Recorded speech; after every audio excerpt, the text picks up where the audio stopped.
بسم الله الرحمن الرحيم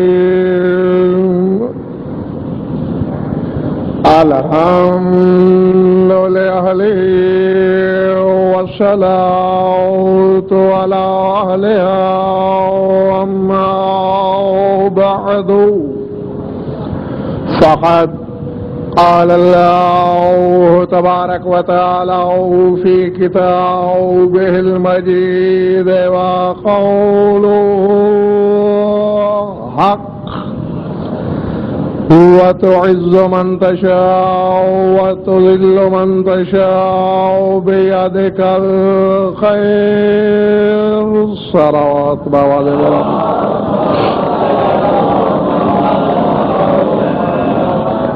سورہ بقرہ سے ایک شہرۂ آفاق آیت تلاوت کی ہے میں نے.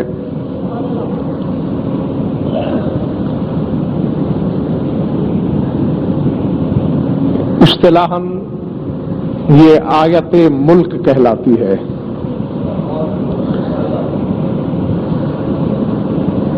اور جس طرح سورہ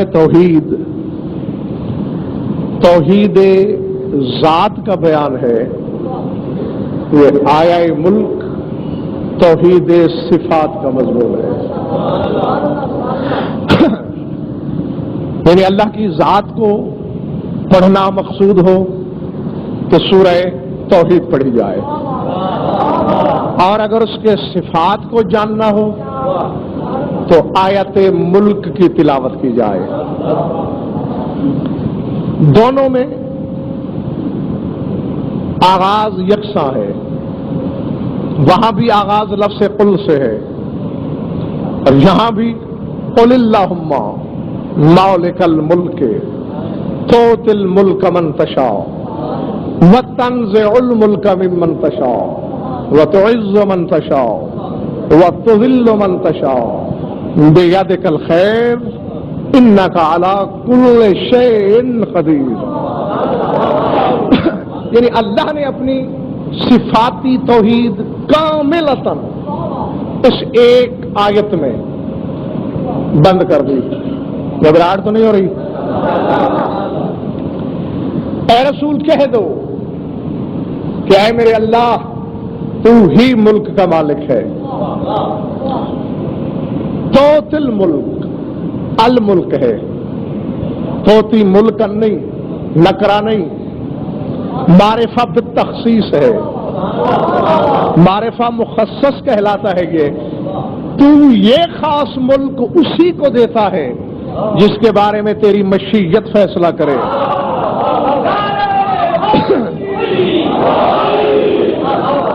وتنزع الملک، اور یہ خاص ملک.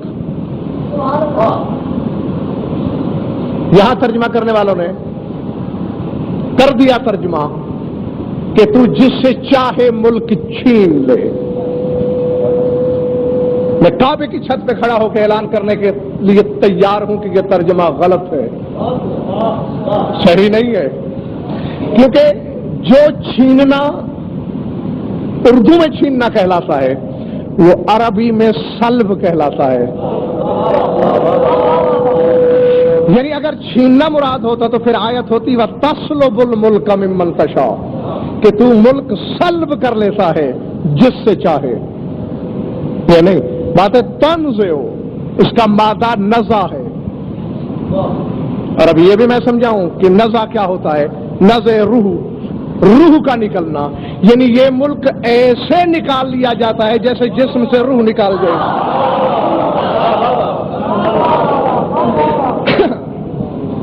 گویا بدن سے روح نکالی جا رہی ہے. ایسے یہ ملک جس سے بھی خدا چاہے واپس لے لے. تعز من تشاء، جس کو تو یہ ملک بخش دے گویا اسے عزت ملی، اور تو جسے چاہے عزت بخشے.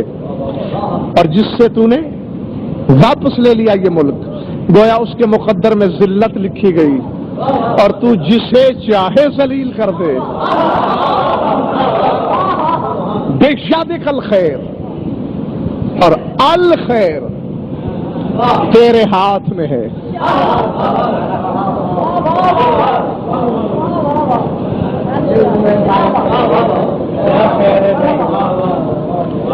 مجھے نہیں پتا کہ آپ پاکستان کے ہارنے کا سوگ منا رہے ہیں یا مجلس سن رہے ہیں. جو تو آیا ہے مجلس سننے، وہ لوہے دل پر لکھے. پتہ نہیں میں نے کیا شروع کر دیا ہے، کیا سوچ کے. ذات واجب کی قسم 10 اشروں پر بھاری ہے یہی ایک تصور جو میں آج کی مجلس میں آپ لوگوں کو دینے لگا ہوں. ہاں اب نہیں پتا کس کے سر سے گزر جائے گی بات، کس کی زمین دل پر اترے گی. جو توحید سے شناسائی چاہتے ہیں، ایک مرتبہ پھر کہہ رہا ہوں، اس کے علاوہ پھر نہیں دہراؤں گا. اس کی صفاتی توحید کیا ہے؟ وہ ملک کا مالک ہے اور وہ ملک الملک ہے. توتل ملکا من ترید نہیں من تشاء، جس کے بارے میں تیری مشیت کا فیصلہ ہو اس کو یہ الملک عطا ہوتا ہے، اور جس کے بارے میں مشیت نہ چاہے اس سے لے لیا جاتا ہے. جس کو مل جائے وہ عزت والا، جس سے چھن جائے وہ ذلت والا. اور ساری کی ساری خیر تیرے ہاتھ میں. سار اٹھاؤ کیونکہ بہت کچھ کہنا مقصود ہے، وقت نے قبلہ تشریح کا. امام محمد باقر علیہ السلام نے فرمایا،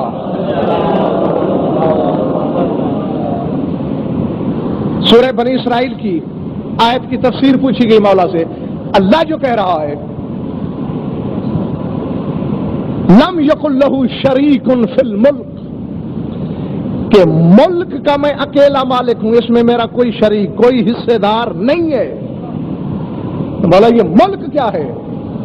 دیکھنا میری طرف، اپنے سینہ بلا تشبیہ توحید گنجینا کی طرف اشارہ کر کے فرماتے ہیں نحنو ملک اللہ الذی لیس لہ فیہ شریک. فرمایا اللہ کا وہ ملک جس کا وہ تنہا مالک ہے، وہ ملک ہم 14 ہیں.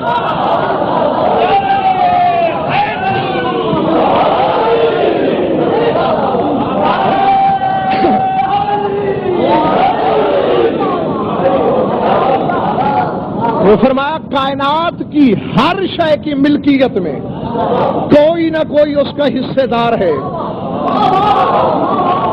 چاہے عاریتاً چاہے ظاہراً، جزوی طور پر یا کلی طور پر، ہر شے اس نے اپنے بندوں کو دی ہے.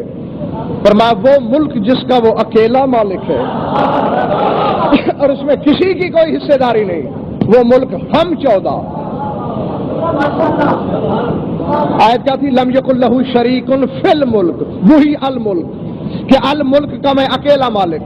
اب سنو، رسول کہہ دو اے میرے وہ اللہ جو الملک کا مالک ہے، جو 14 کا مالک ہے.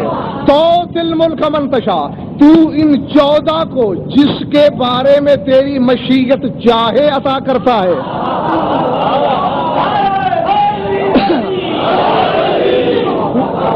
جاگ کے دو فیصلے جناب علی ثقلین نقوی کرنا ہوں گے میرے سامعین کو جبرن بھی. تو ان کو جس کے بارے میں تیری مشیت فیصلہ دے عطا کرتا ہے، اور جس سے تو چاہے 14 واپس لے لے. تو معلوم ہوتا ہے 14 کا دل میں بس جانا ہی کافی نہیں، انہیں باقی رکھنا ضروری ہے. ہاں دل میں آ جانا بڑی بات نہیں، آ جائیں گے دودھ کی طہارت سے، نطفے کی پاکیزگی سے، ولادت کی حلت سے، ماں کی عدم خیانت سے. لیکن اب تمہارا کمال یہ ہے کہ یہ گھر چھوڑے نہیں. سمجھ میں آ رہی ہے بات یا نہیں؟ تو جس سے چاہتا ہے چھین لیتا ہے، جس کو یہ ملے وہ صاحب عزت ہے، اور تو جسے چاہے عزت دے. جس سے یہ چھن جائے وہ ذلیل ہے، اور تو جسے چاہے ذلت دے. نہیں نہیں اب آیت ہے آپ کے سامنے. کہیں اللہ نے اس میں اپنی صفاتی توحید کے تعارف میں کہا کہ اے میرے حبیب کہہ دو تو وہ اللہ ہے جو رزق دیتا ہے, تو وہ اللہ ہے جو بیٹے عطا کرتا ہے, تو وہ اللہ ہے جو شفا بانٹتا ہے, تو وہ اللہ ہے جو بارش برساتا ہے. ان میں سے کوئی شے نہیں. یعنی اللہ کو اپنی صفت کے معیار کے لیے خلق, رزق, موت, حیات بڑی پست شے نظر آئی. اس نے کہا میری شان روٹی بانٹنا نہیں, میری شان 14 تقسیم کرنا ہے.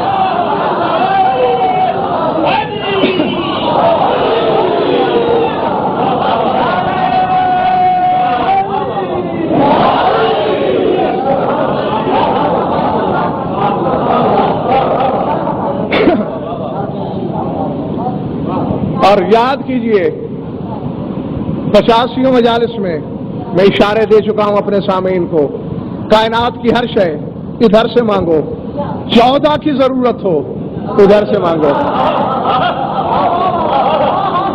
ہاں, ان کی محبت عطا کرنا اس کے شایان شان ہے. کیونکہ بسم اللہ پوری آیت میں شاید بھائی کہیں نہیں کہا اس نے کہ کہہ دو تو وہ اللہ ہے جو یہ کرتا ہے وہ کرتا ہے. نہیں, تو ملک کا مالک ہے, جسے چاہے یہ دیتا ہے اور جسے چاہے لے لیتا ہے. بے یدک الخیر, اور ساری خیر تیرے ہاتھ میں ہے.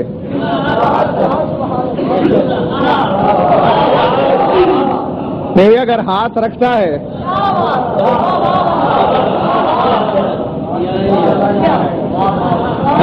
تو پھر پاؤں بھی رکھتا ہے.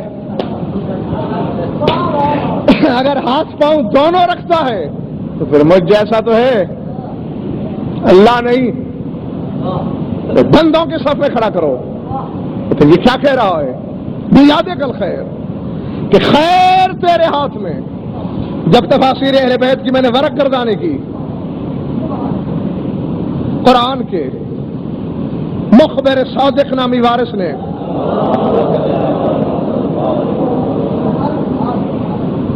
گیا تو چھوڑ دوں.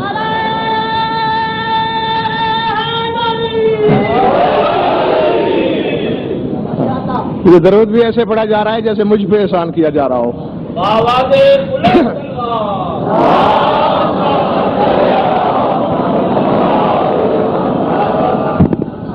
بات کیا تھی پتہ نہیں.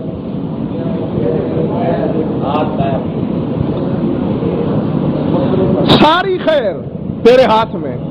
کہاں ملے گی خیر؟ پڑھو تفاسیر اہل بیت کو. سرکار صادق فرماتے ہیں لوگوں نحنو, عرش سے زیادہ وزنی جملہ ہے. رب کعبہ کی قسم, رب محمد و آل محمد کی قسم, عرش سے بھاری ہے یہ جملہ. اور اب بلا رعایت آنے لگا ہے تمہاری جھولی میں. جو سنبھال سکتا ہے سنبھالے, جو بکھر گیا اس جملے کے ضرب کی نتیجے میں اپنے مقدر کا ماتم کرے. فرمایا نحنو اصل کل خیر ومن فروعنا البر, من فروعنا کل خیر ومن البر التوحید والصلاۃ والصیام. فرمایا ہم وہ 14 ہیں, ہر خیر کی اصل ہم ہیں. ومن فروعنا البر, اور جسے بر کہتے ہو وہ ہماری فرع ہے, اور توحید بھی بر میں شامل ہے.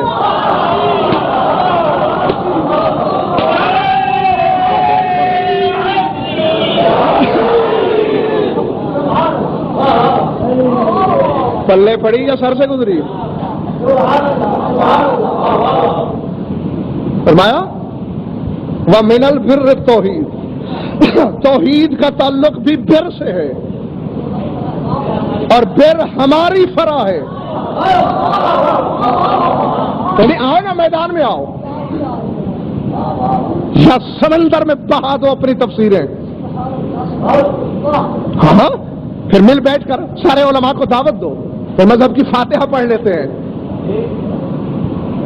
اور اگر نہیں ہنسنے کی بات نہیں، یہ میرے جگر کا زخم بول رہا ہے۔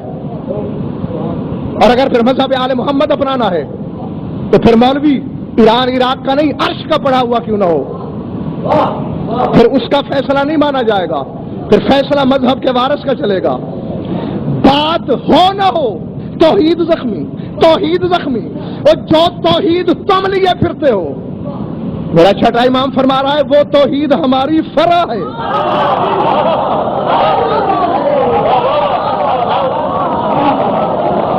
سمجھ میں آ رہی ہے بات؟ جی، فرع کے مقابلے میں کیا ہوتا ہے؟ اصل۔ ہاں، کہیں گمراہ نہ ہو جائے کوئی، اللہ ہماری فرع نہیں، ہاں معاذ اللہ کہیں یہ سوچ بیٹھو اللہ ہماری فرع نہیں، توحید ہماری فرع ہے، اور ہم توحید کی اصل ہیں۔ ہم سے اب دیکھو ایسا ہے، کمرے میں اندھیرا ہے، کمرے میں کچھ متنفس موجود ہیں، آپ چاہتے ہیں یہ ظاہر ہو جائیں لیکن مجھے نہ دیکھیں، تو پتہ ہے اس کا طریقہ کیا ہے؟ آپ ٹارچ جلائیے، موجودین کی طرف رخ کر کے خود اس کے پیچھے رہیے، وہ روشنی کے حلقے میں آ جائیں گے، کیونکہ آپ اس کے پیچھے رہیں گے۔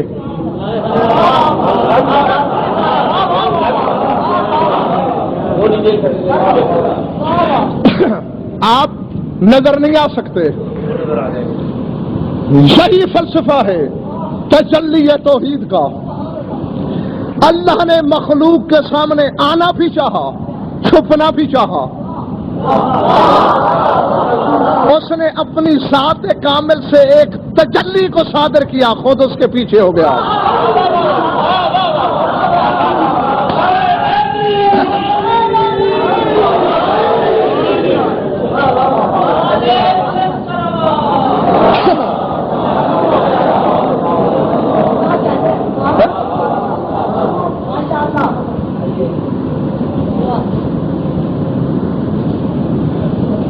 اور اسی میں وہ اشارہ ہے، بسم اللہ کی تفسیر میں نے کی 3 مجالس پہلے، یاد ہے؟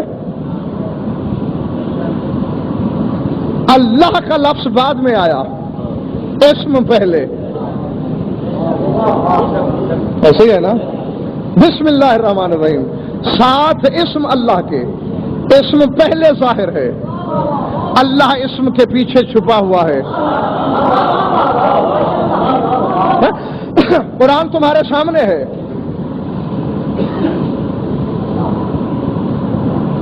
جو برداشت نہیں کرتا وہ تو کرتا ہی نہیں، جن سے ہوتی ہے برداشت انہیں محروم کیوں رکھا جائے؟ ان کے لیے تو 2 باتیں کر لوں نا، قرآن پڑھو گے تو فلسفے ہی 2 نظر آئیں گے، کہیں اللہ یہ کہتا ہے میری تسبیح پڑھو، سب پہ ہو بکرتم واسیلہ، صبح و شام اللہ کی تسبیح کیا کرو، کبھی کہتا ہے میرے اسم کی تسبیح کرو۔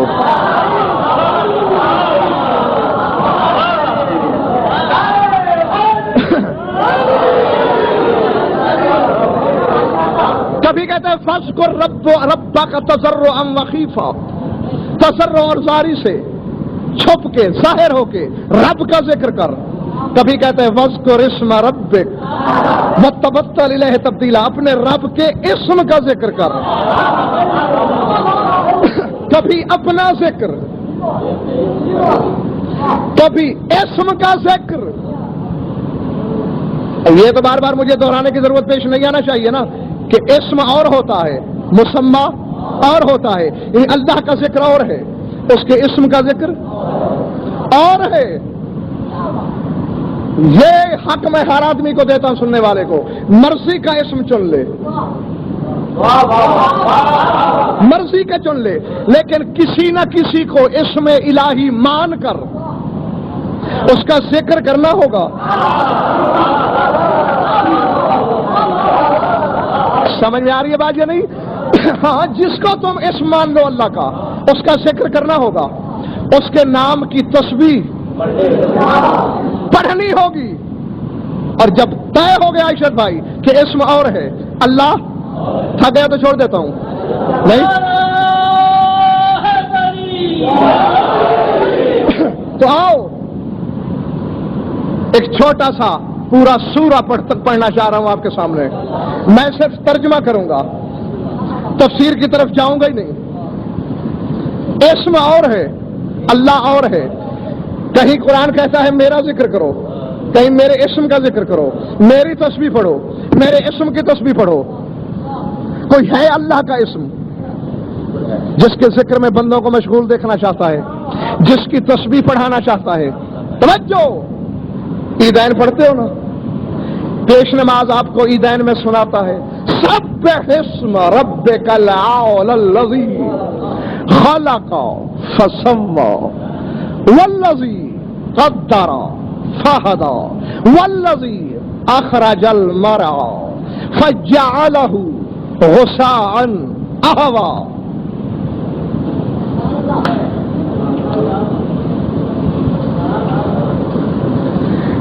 یا علی، ہم نے یہ دن بھی دیکھنے تھے کہ تیرے موالیوں کے چہروں پہ چیستان نظر آنے تھے ہمیں۔ بہرحال میں چھپانے کا جرم نہیں کر سکتا، کہوں گا مانے نہ مانے میری بلا سے میری صحت پہ کوئی فرق نہیں پڑتا، فتوے میرا کچھ بگاڑتے نہیں، کھاتا کسی کے باپ کا نہیں ہوں کہ ڈروں، جس کا کھاتا ہوں اس کا تو گاؤں۔ سبح اسم ربک الاعلی الذی، تسبیح کر اپنے رب اعلی کے اسم کی جس نے خلق کیا۔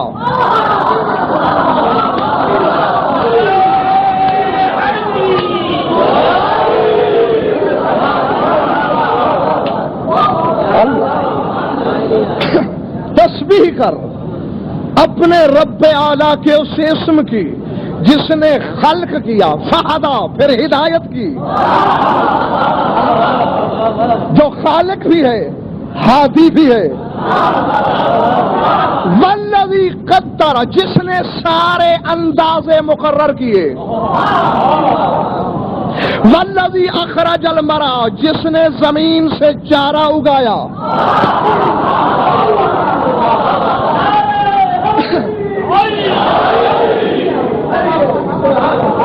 فجعلہ غثاء احوی پھر اسے سبزی مائل سیاہ رنگ کا چورا بنا دیا۔ اور میں پوچھا کیا حیرت ہے، سنقرئک فلا تنسیٰ الا ما شاء اللہ، ہم عن قریب تم سے پڑھوائیں گے، تم کچھ بھی نہیں چھوڑو گے سوائے اس چیز کے جس کے بارے میں اللہ چاہے کہ چھوڑ دے، پڑھوائیں گے ہم۔ آگے بھی تو یہی کہنا چاہیے، جسے ہم چاہیں کہ چھوڑ دے۔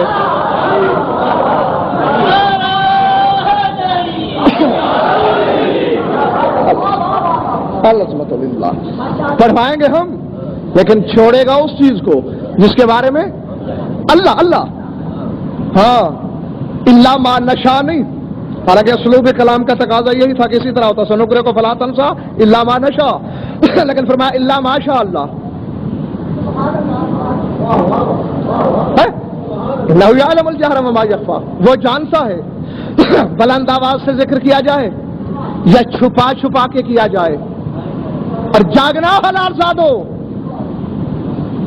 اگر رحمانی توحید سننے آئے ہو تو وَنُيَسِّرُكَ لِلْيُسْرَىٰ، ہم ان قریب مشکلیں آسان کر دیں گے تیری۔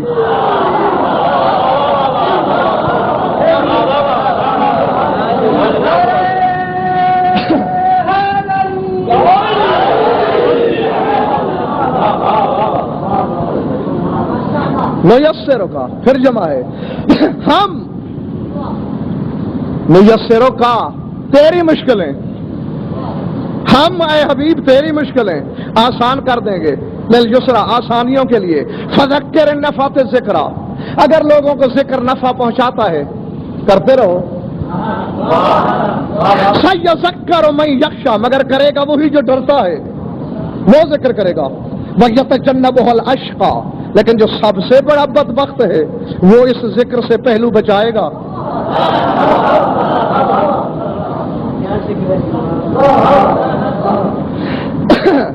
پھر وہ نار کبریٰ کے سپرد کر دیا جائے گا.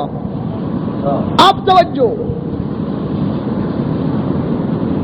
سبح اسم ربک الاعلی الذی خلق، کر اپنے اعلیٰ پروردگار کے اس اسم کا ذکر کہ جس نے خلق کیا.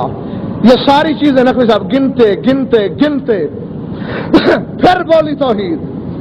قد افلح من تزکا وذکر اسم ربہ فصلی، فلاح پائی اس نے جو پاک ہوا جس نے اللہ کے اسم کا ذکر کیا، نماز اسی نے پڑھی.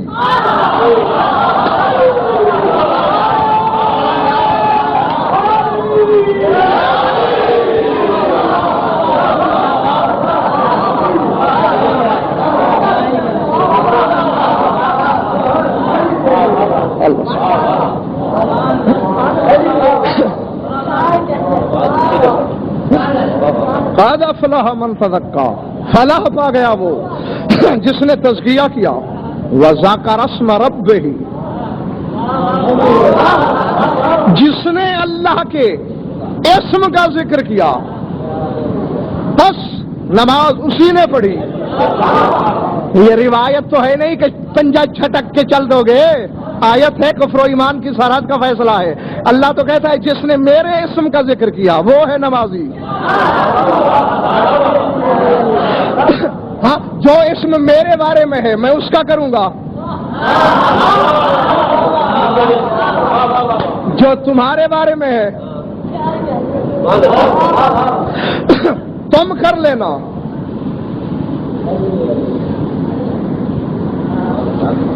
اس وقت مجھ سے فیصلہ ہی نہیں ہو رہا. خدا گواہ ہے کہ اتنے دروازے کھلے ہوئے ہیں اس وقت میرے سامنے، فیصلہ نہیں کر پا رہا کہ کس سے پہلے اندر داخل ہوا جائے، کس سے باہر آیا جائے. بہرحال یہ بھی صاحبان اشارت کے لیے ایک اشارہ ہے. یہ ساری چیزیں اللہ کا اسم کرتا ہے، اور اسم کے پیچھے جو حقیقت چھپی ہے وہ ہے اللہ. جو ظاہر ہے وہ اللہ نہیں، وہ مخلوق ہے. جو مستور ہے وہ اللہ ہے. جناب سیدہ سلام اللہ علیہا کی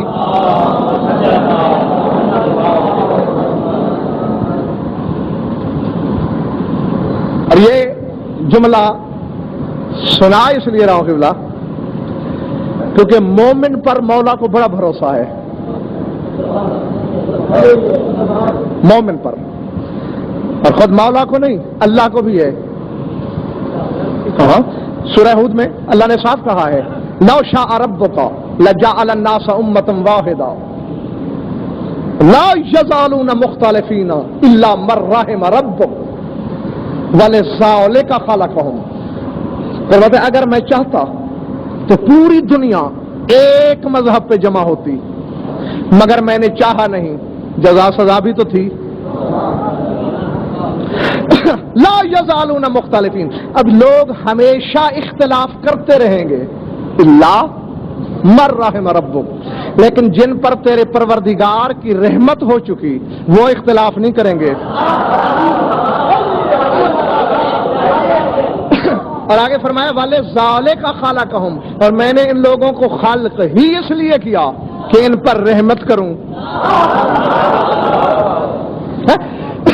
تو جہاں ایمان ہوگا وہاں اختلاف نہیں ہوگا.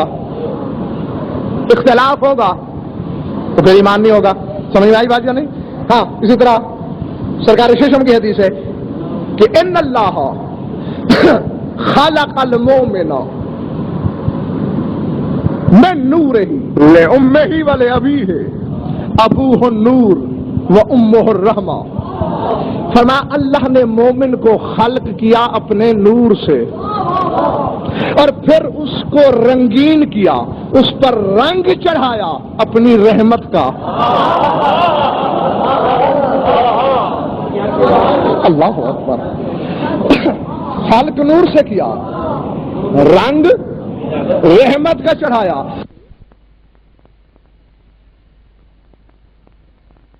پھر فرماتے ہیں کہ ہر مومن کا پدری مادری بھائی ہے، چاہے حسب ملتا ہے یا نہیں ملتا، نسب ایک ہے یا نہیں۔ المومن اخو المومن لابیہ ولامہ، ہر مومن پدری مادری بھائی ہے۔ مولا وہ کیسے؟ فرمائے وہ ایسے کہ ابوہ النور و امہ الرحمہ، ہر مومن کا باپ نور ہے، ماں رحمت ہے۔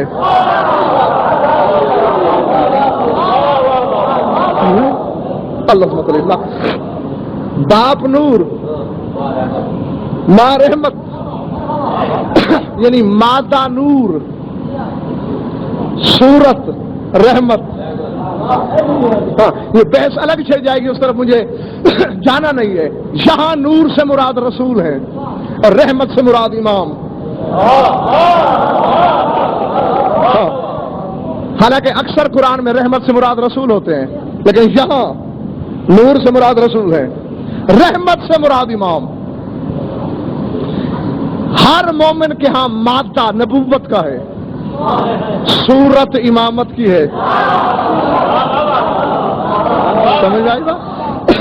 اور جناب علی سکرائے نقوی یہی راز ہے، کیونکہ مومن مصور ہوا ہے صورت امامت پر۔ اب اللہ کو لاج یہی ہے کہ جو تصویر ڈھلی امامت کی صورت پہ ہے وہ جلے تو جلے کیسے؟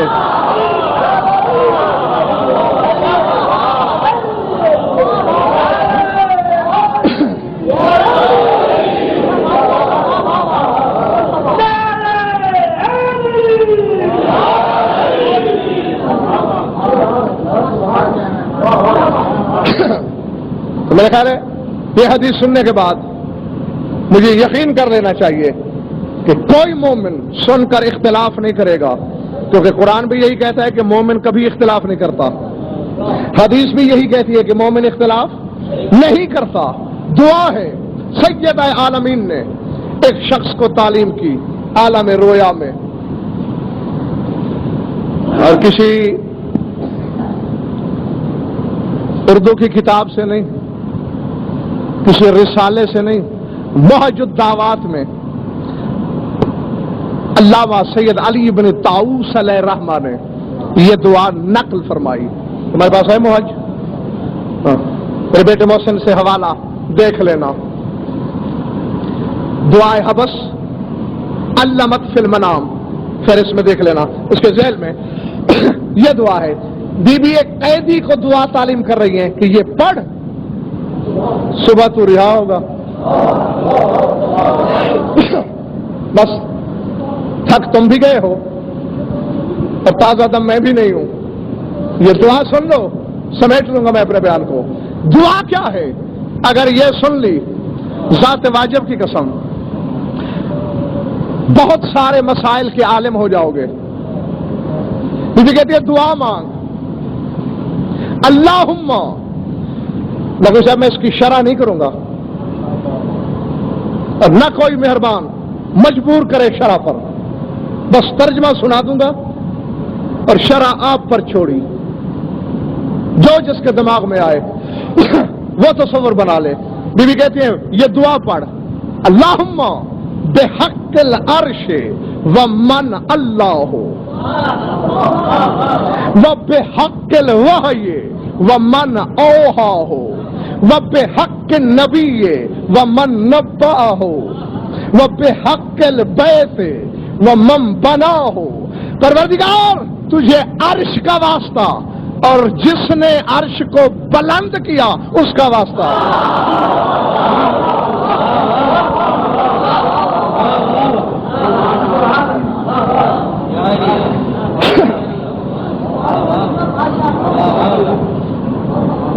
ہے نا نازک منزل؟ بہرحال یہ چیز کچھ وقت سے پہلے چھیڑ بیٹھا ہوں میں، ابھی 2-4 سال دیر تھی اسے.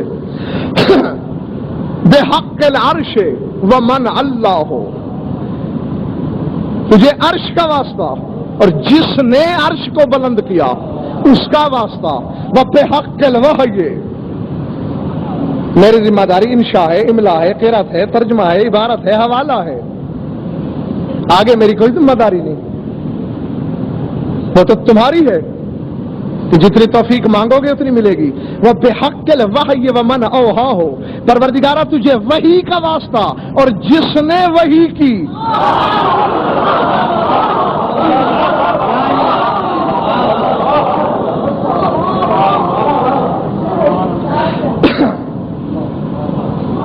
اللہ سے کہا جا رہا ہے تجھے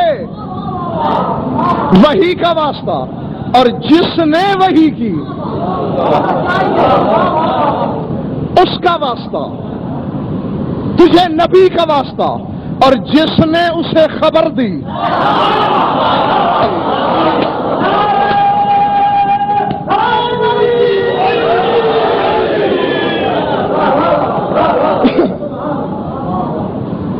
نہیں، اب یہ فیصلہ تم سے لینا ہے مجھے.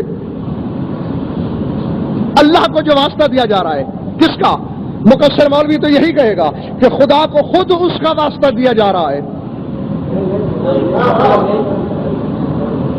نہیں، مطلب تو واضح ہے. بحق العرش ومن اللہ ہو، عرش کا واسطہ اور جس نے.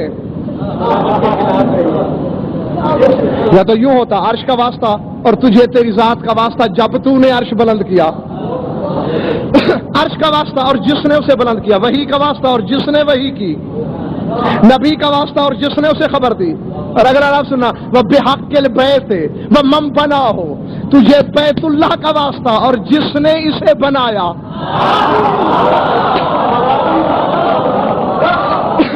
نہیں، یہاں تو بات واضح نہیں ہوگی 2 + 2 4 کی طرح. بحق البیت و من بنا ہو، یا تو یہ ثابت کرو کہ کعبہ کی تعمیر اللہ نے کی، ورنہ اسے تلاش کرو جو وہی بھیج رہا ہے، جو عرش کو بلند کر رہا ہے.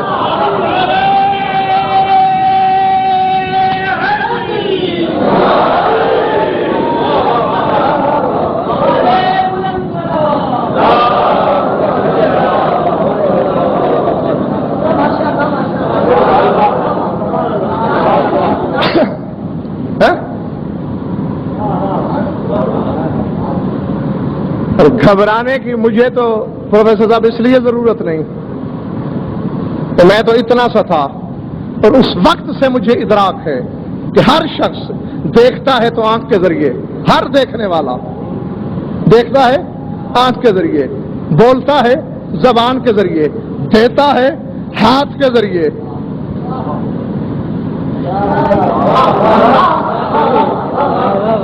کسی سے محبت کرتا ہے دل کے ذریعے. اور جب سے مجھے پتا چلا ہے کہ کوئی اللہ کی آنکھ ہے، کوئی اللہ کی زبان ہے،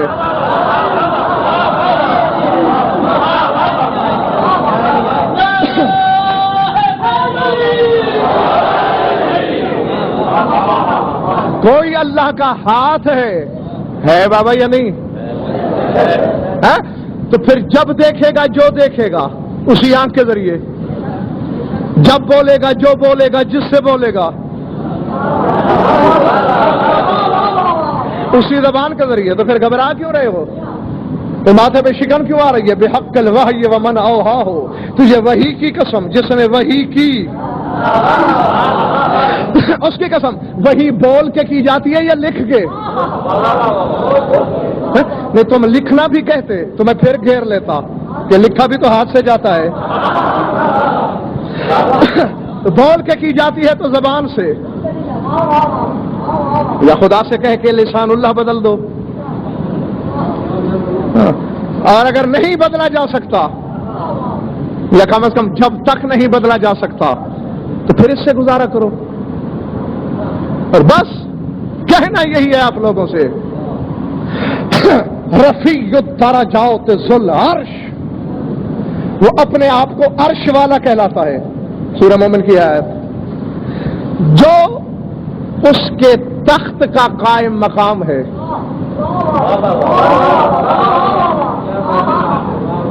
نہیں, اچھا میں پہلے ایک چھوٹی سی حدیث, اگر بشرطے کہ تھکے نہیں ہو تو.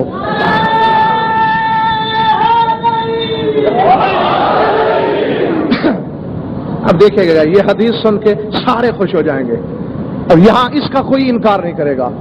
پتہ نہیں چکر کیا ہے, انکار کی اڑی بھی وہیں شروع ہو جاتی ہے جہاں علی شامل ہو. ہاں تفسیریں بھری پڑی ہیں, حدیث کی کتابیں پر ہیں کہ جب اللہ نے عرش کو خلق کیا, جتنے فرشتے اس نے بنائے, جتنے, سب سے کہا احملو ہو, عرش کو اٹھاؤ.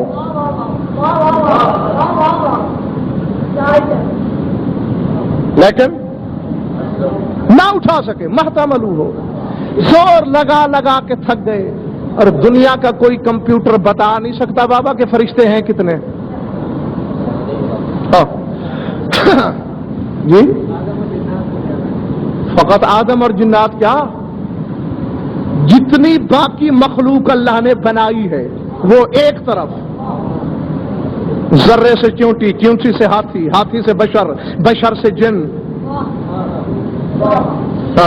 جتنی مخلوق ہے, نباتات, جمادات, معلوم غیر معلوم, وہ ایک طرف, اور اکیلے فرشتے ایک طرف. اتنے ہیں, زور لگا لگا کے تھک گئے,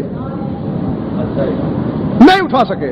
پر میں سب پیچھے ہٹ جاؤ, 4 فرشتے آگے بڑھو, تم اٹھاؤ. سجدے میں گرے. پروردگارا خربوں, جمع خربوں مل کے اٹھا نہیں سکے, ہم 4 اٹھائیں گے. کہا اٹھانے کا ڈھنگ آتا ہو تو اٹھ سکتا ہے, طریقہ میں بتاتا ہوں, اٹھا لو گے. صلو علی حبیبی و آلہ 5 مرات, 5 مرتبہ میرے حبیب اور اس کی آل پہ درود پڑھو اور پھر اٹھاؤ.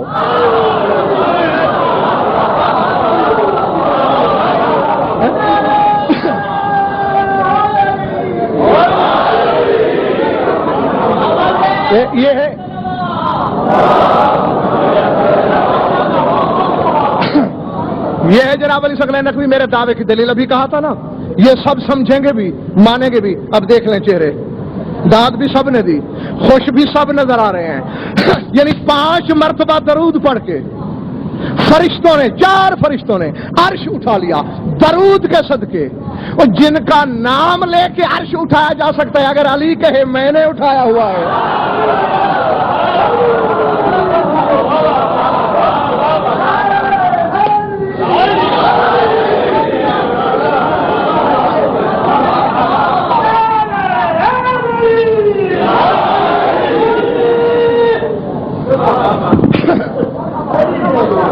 کہاں تعجب کیسا ہے, جس نے اپنا عرش اس کے کاندھوں پہ رکھا ہے, وہاں میں کیا, تم کیا, ہماری کیا حقیقت ہے. ہمارے لیے وہ ہمیں روٹی بانٹنے خود آئے گا, ہمیں نوازنے خود آئے گا. نہیں بابا نہیں, اللہ کے شایان شان چیز ہی ایک ہے, اور وہ ہے ان 14 کی ولا, وہ ہے ان کی محبت. ان کی ضرورت ہو, جب ہو, جہاں ہو, جس کو ہو, وہ خدا سے مانگے, اور باقی جو کچھ خدا سے مانگ سکتا تھا وہ ان سے مانگے. درود پڑھ لو مل کر بآواز بلند.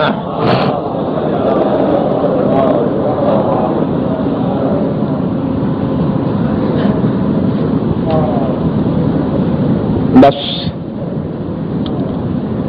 خوش رہو, آباد رہو, مولا تمہاری عبادت قبول فرمائے. بس 2 جملے محض اس لیے, ایک تو شام سے آنے والی راضی ہو جائے, اور دوسرے فصل اضحیٰ کے آخری ایام ہیں. اگلے سال وہی روئے گا, جو رہے گا. آج کا رونا صرف اس کا ہے جو ہے کائنات میں دوسرا کوئی پانی ایجاد ہی نہیں ہوا جو جہنم کی آگ کو بجھا سکے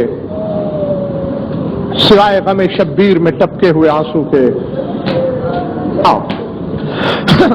وہی داستان غم ہے, وہی درد بھری کہانی ہے. 14 صدیوں سے دن رات سن رہے ہو, علماء سے, واعظین سے, ذاکرین سے. پڑھنے والے کا کام ہوتا ہے تصویر درد کو سامنے لانا. آنسوؤں کے لیے بھی خود مانگنا پڑتی ہے. بس میں ایک درد کی کہانی یاد دلاتا ہوں اور آنسو مانگ لینا.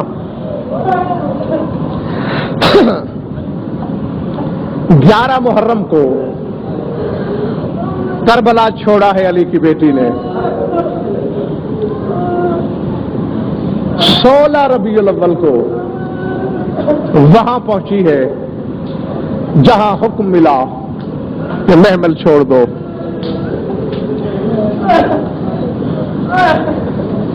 حساب لگا لینا, 11 محرم, 16 ربیع الاول, 66 دن بنتے ہیں, 66 راتیں ہوتی ہیں. اور کہنا یہی چاہ رہا ہوں, حسین کے آخری سجدے کی قسم.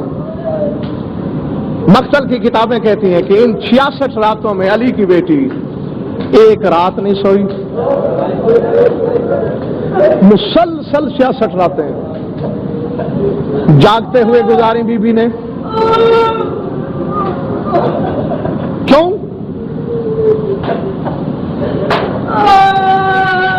جس کے سینے میں پتھر نہیں گوشت کا ٹکڑا ہے, اس کے لیے پڑھنے لگا ہوں 2 جملے. سبب کیا ہے؟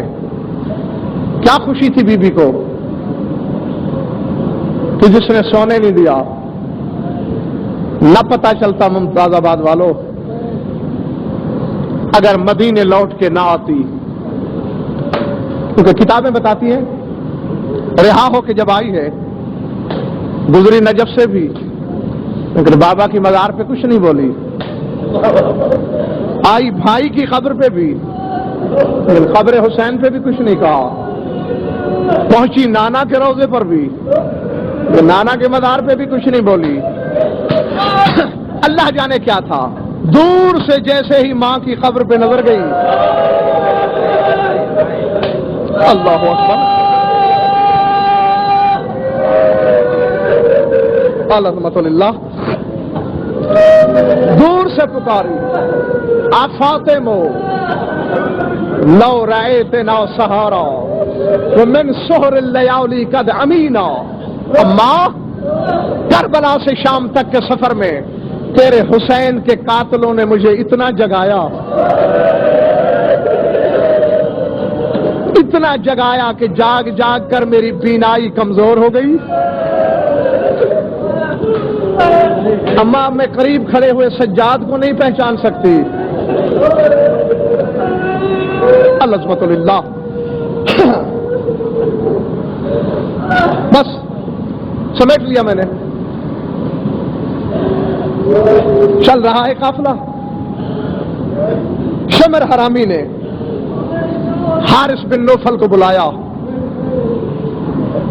کئی مجالس میں بتایا ہے میں نے آپ کو کہ چند لائن ایسے تھے جن کے نام لے کر سید سجاد قنوت میں لعنت کیا کرتے تھے.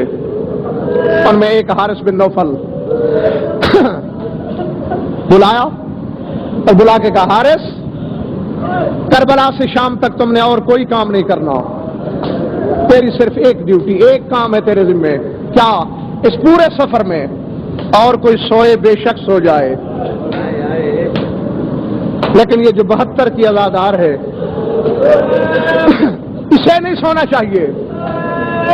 میں نے کہہ دیا, تم نے بڑی خوبصورتی سے سن لیا, لیکن یہی فکر ہے جب سکینہ نے سنے.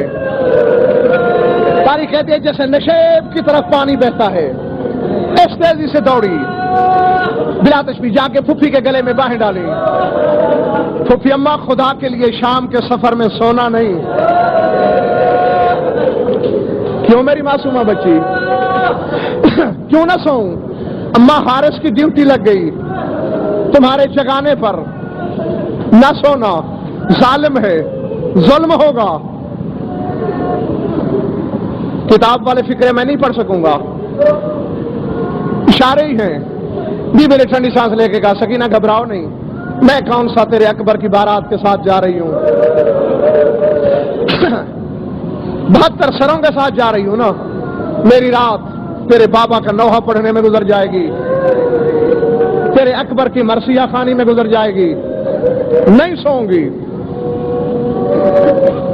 سفر ہوتا رہا رونے والوں، راتیں گزرتی رہیں، جاگتی رہی علی کی بیٹی. موصل کے باہر قافلہ پہنچا.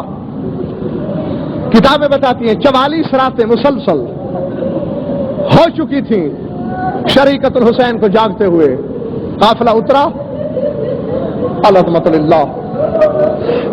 اتفاقاً ایک کھجور کے درخت کے قریب جگہ ملی بی بی کو. اب یہ تو سب جانتے ہی ہو بلا تشبیہ کے ہاتھ بی بی کے یہاں تھے. اسی عالم میں تنے کی ٹیک میسر آئی. 44 راتوں کا رت جگہ ٹیک کا لگنا تھا. علی کی بیٹی کی آنکھ لگ گئی. آنکھ لگی. اب جو رونے آیا ہے اس کے لیے ہے جملہ. حارث لعین کو مخبری ہوئی کہ جس پر تیری ڈیوٹی تھی وہ سو گئی. جس طرح رب کعبہ کی قسم کتاب کے جملے ہیں اگر ویسے ہی پڑھ دوں یا اٹھ کے چلے جاؤ گے یا جگر پھٹ جائیں گے تمہارے. اس لیے کتاب والے جملے نہیں پڑھ رہا، بس یوں سمجھو اس حرامزادے نے کوئی چیز ہاتھ میں لی اور تیز تیز قدموں سے علی کی بیٹی کی طرف چلا. دور سے سکینہ نگرانی کر رہی تھی. 4 سالہ بچی دوڑی کے جا کر پھپھی کو جگاؤں.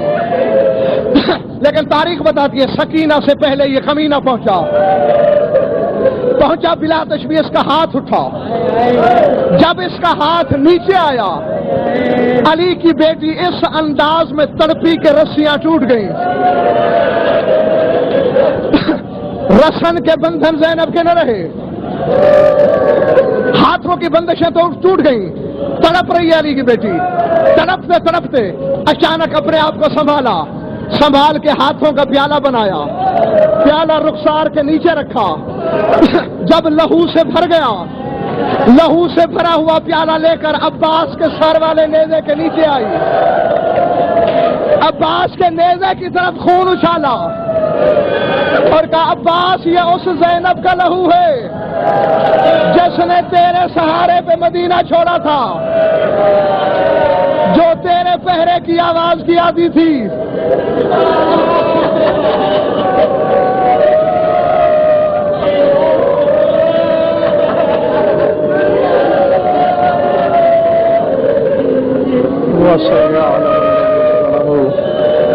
أيام منقلب ينقلبون ألا لعنة الله إلى القوم الظالمين. نار إله مجلس آراكم منظور مخلوصنا والذين المؤمنات کی شرکت مبدل بشہادت فرما. ہماری ولی بیان قبول فرما. اس غرض کے لیے مجلس منعقد ہوئی شرائط المرام تک جو مومن بھی آراد ہیں اولاد علینا کا فرما. جو مقروض تنگ دستوں کی تنگ دست جو مومنین و مومنات کا جو حاجات و قضاء عدل و شریعت کے نزدیک جائز ہے پورے فرما. ہمارے وارث کا جلد ظہور فرما. یہ الحجت میں حسان صلوات غیرہ وعلی آبائہ فی هذه الساعة وفي كل ساعة من ساعات الليل والنهار ولي محافظ مقائد وناصر ودليل معينا حتى تسكنه وارضك طولا وتمتعه فيها طويلا. يا رب محمد وآل محمد عجل فرجهم بقائمهم ربنا تقبل منا انك انت السميع العليم بحق محمد وآله الطيبين الطاهرين المعصومين.